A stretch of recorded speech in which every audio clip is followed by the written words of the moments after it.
Sebelum kembali ke Prof. Burhan, saya mau kembali ke Mas Hasto. Mas Hasto, ini kan tadi dikatakan masih ada proses yang ditunggu oleh PDI Perjuangan untuk bisa menggelar pertemuan antara Prabowo dan juga Megawati Soekarno Putri. Apakah ini artinya pertemuan itu akan dilakukan setelah putusan sidang MK atau seperti apa, Mas Hasto? Nah, tadi saya ditanyakan apakah pertemuan sebelum Lebaran. Kalau sebelum Lebaran kan tinggal besok. Ya besok agenda Ibu kan nyekar sehingga tidak ada agenda pertemuan dengan Pak Prabowo. Tetapi Lebaran kan juga merupakan suatu momentum yang baik mengingat itu hari silaturahim nasional bagi kita sebagai sesama anak bangsa, terlebih bagi umat Islam setelah menjalankan ibadah 1 bulan penuh, maka momentum Lebaran suatu hal yang sangat baik. Sejak awal saya tegaskan pertemuan antara Ibu dan Pak Prabowo itu sangat dimungkinkan karena memang tidak ada persoalan. Apa yang disampaikan oleh Mas Adi Prayetno tadi kan menegaskan bahwa sinyal pertemuan dengan Pak Prabowo adalah yes, kemudian dengan Pak Jokowi itu masih no, mengingat berbagai persoalan terkait dengan abuse of power, kemudian power behavior dari Pak Jokowi, itu kami persoalkan baik melalui PT UN maupun juga persoalan-persoalan yang diajukan di Mahkamah Konstitusi dan juga apa yang tertuang di dalam tulisan opini Kompas Ibu Mega pada hari ini. Ya. Oke, artinya terbuka peluang pertemuan itu ya Mas Hasto. Tapi begini Mas Hasto, kita ingin tahu sebetulnya ada tidak sih instruksi dari Bu Mega atau respon dari Bu Mega terkait dengan adanya wacana pertemuan antara Pak Prabowo dan juga Bu Mega. Karena culture di PD Perjuangan itu kan rampak barisan ya Mas Hasto ya. Jadi kalau sudah Bu Mega menyampaikan, seluruh kader pasti harus mengikuti arahan. Seperti apa Mas Hasto? Ya tidak ada instruksi secara khusus, tetapi kami kan membaca di dalam seluruh bagaimana Ibu Mega mengambil keputusan-keputusan politik. Itu kan didasarkan pada kebijaksanaan dan juga pada kepentingan bangsa dan negara. Tidak ada persoalan dalam perspektif pribadi antara Ibu Mega dan Pak Prabowo, sehingga pertemuan itu sangat dimungkinkan dan pertemuan itu tidak akan juga mereduksi berbagai prinsip-prinsip yang diperjuangkan oleh PD Perjuangan di dalam menjaga konstitusi, memperjuangkan demokrasi yang berkedaulatan rakyat, dan memperjuangkan suatu pemilu yang demokratis, yang fair, yang tanpa diwarnai oleh abuse of power dari presiden. Itu prinsip-prinsip yang kami bangun. Oke, kalau nggak ada instruksi tapi artinya ada respon tidak Mas Hasto dari Bu Mega soal pertemuan ini kok? Tadi kan Mas Hasto menyampaikan ada peluang, tapi kalau Bu Mega meresponnya bagaimana? Atau belum respon?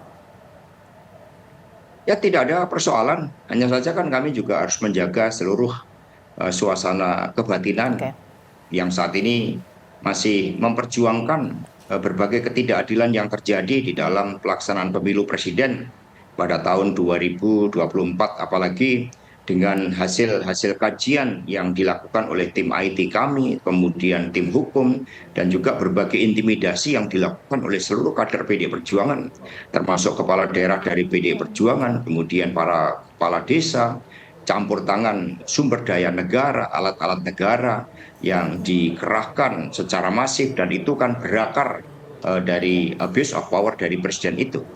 Oke, kalau dimungkinkan Mas, mungkin bisa ancang-ancang apakah nanti pertemuannya ini akan dilaksanakan setelah putusan sidang MK?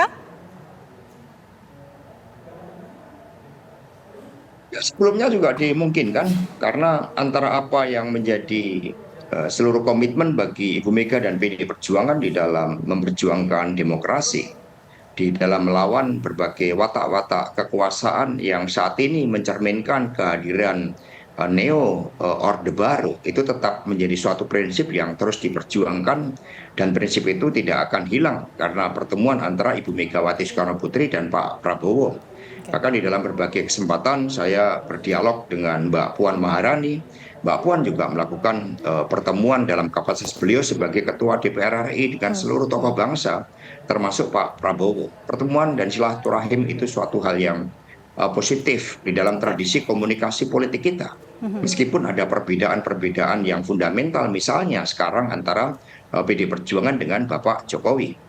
Oke, nah Mas Hasto sebelum kita bicara lebih lanjut, saya ingin fokus dulu kok. Tadi kan Mas Hasto membuka peluang pertemuan itu, tapi sudah ada komunikasi belum yang terjalin antara PDI Perjuangan dan juga Gerindra sejauh ini? Sebelum kita bicara soal koalisi dan lain-lain. Komunikasi tetap berjalan di DPR RI misalnya. Komunikasi berjalan dilakukan oleh seluruh anggota fraksi PDI Perjuangan, tetap dapat berjalan dengan baik. Juga saya dengan beberapa petinggi dari Partai Gerindra juga melakukan suatu komunikasi. Kami bisa memilah-milahkan Oke.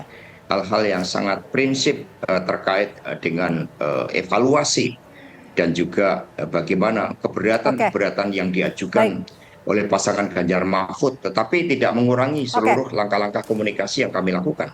Mas Hasto, jika tadi dikatakan tidak ada masalah, mungkinkah PDIP akan mendukung ataupun bergabung di koalisi Prabowo Subianto? Ya, itu merupakan suatu keputusan strategis yang harus dipertimbangkan dengan matang. Saat ini misalnya kami melakukan evaluasi terhadap kondisi makroekonomi kita yang tidak menggembirakan, pelemahan nilai tukar rupiah, kemudian harga-harga kebutuhan pokok yang naik, terjadi pemiskinan secara struktural, itu yang menjadi fokus pembahasan bagi PD Perjuangan.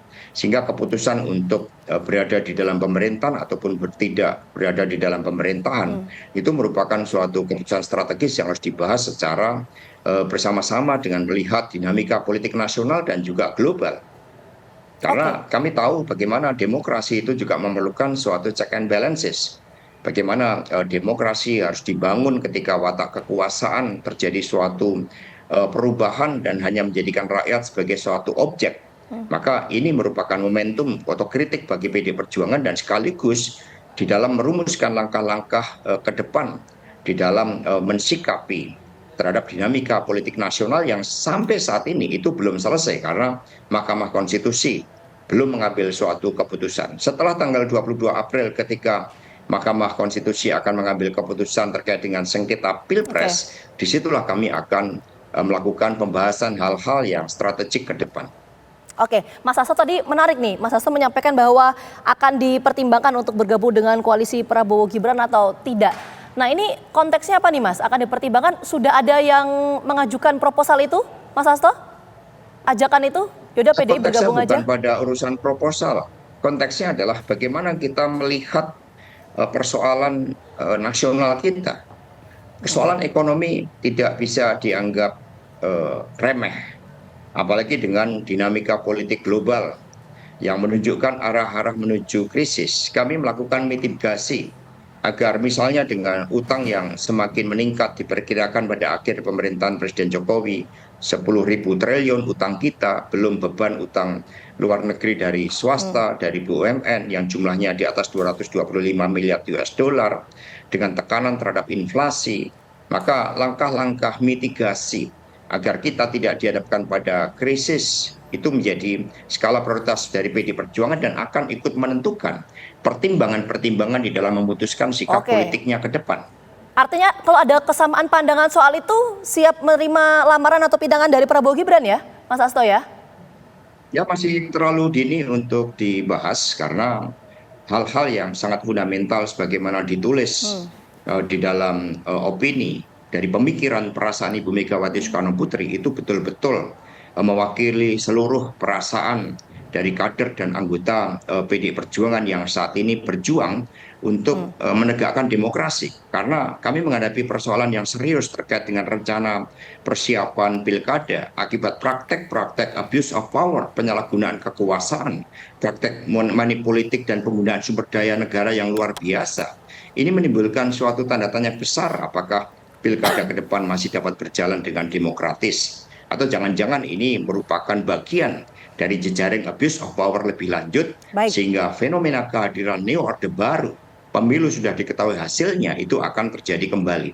Itu persoalan yang saat ini menjadi fokus bagi PDI Perjuangan untuk betul-betul dikawal agar ke depan pemilu yang demokratis dan pemimpin yang menyalahgunakan kewenangannya itu dapat mendapatkan suatu pelajaran yang berharga seperti Presiden Nixon dari Amerika Serikat ketika standar Watergate terjadi. Itu kan memberikan suatu efek jera agar kecurangan pemilu yang dilakukan oleh penguasa itu pada akhirnya adalah mematikan demokrasi dan membunuh masa depan suatu negeri. Oke, sekarang saya mau minta komentarnya dong dari Prof. Burhan. Prof. Burhan, apa yang Anda tangkap dari pernyataan dari Hasto Kristianto? Ya, memang politik sangat cair, sangat dinamis, tetapi terkait dengan pertemuan Ibu Mega dengan Pak Prabowo, seperti yang tadi saya sampaikan, kemungkinan besar kalaupun toh terjadi setelah putusan MK diberikan tanggal 22 April. Tetapi lepas dari apakah pertemuan tersebut punya implikasi terkait dengan apakah PD Perjuangan bergabung atau tidak dengan pemerintahan Prabowo, tetapi pertemuan itu sendiri bagus untuk menurunkan tensi politik. Jadi penting buat publik untuk menangkap sinyal dari elit bahwa betapapun perbedaan elektoral itu terjadi, tetapi tidak menutupi kemungkinan buat mereka untuk bersilaturahmi, apalagi dalam suasana Lebaran. Itu yang pertama. Oke. Nah, yang kedua, apakah punya implikasi terhadap potensi koalisi antara PD Perjuangan dengan pemerintahan Prabowo? Seperti yang tadi saya bilang, tidak ada masalah antara PD Perjuangan dengan Pak Prabowo. Keduanya pernah menjalin hubungan manis di 2009, dan secara pribadi juga tidak ada hal apapun yang membuat keduanya bisa bersatu. Tetapi masih ada Presiden Jokowi. Jadi menurut saya persoalan yang perlu untuk didiskusikan adalah bagaimana peran Presiden Jokowi pasca 20 Oktober 2024. Nah, kita tahu Pak Jokowi menjadi senjata elektoral Pak Prabowo untuk memenangkan pemilu 2024. Tetapi hubungan atau relasi keduanya itu juga akan menentukan buat PD Perjuangan dalam mempertimbangkan apakah perlu masuk dalam skenario koalisi Pak Prabowo atau tidak. Oke. Sebab kalau misalnya masih ada Pak Jokowi di sana, tentu masih ada potensi yang mengganggu relasi Pak Prabowo dengan PD Perjuangan. Oke. Jadi ini hubungan cinta segitiga gitu ya, antara Pak Prabowo, Ibu Mega, dan Pak Jokowi. Tetapi kalau misalnya relasi antara Presiden Jokowi dengan Pak Prabowo merenggang, terutama pasca 20 Oktober 2024, kemungkinan PD Perjuangan untuk masuk lebih besar. Jadi lagi-lagi sangat ditentukan oleh perkembangan hubungan kedua tokoh ini pasca 20 Oktober 2024. Oke, jadi semua masih dinamis menunggu interaksi hubungan ya antara Pak Prabowo dan juga Pak Jokowi. Terima kasih banyak Prof. Burhan dan juga Mas Hasto atas waktunya sudah bergabung bersama kami di Koran Petang. Sehat selalu.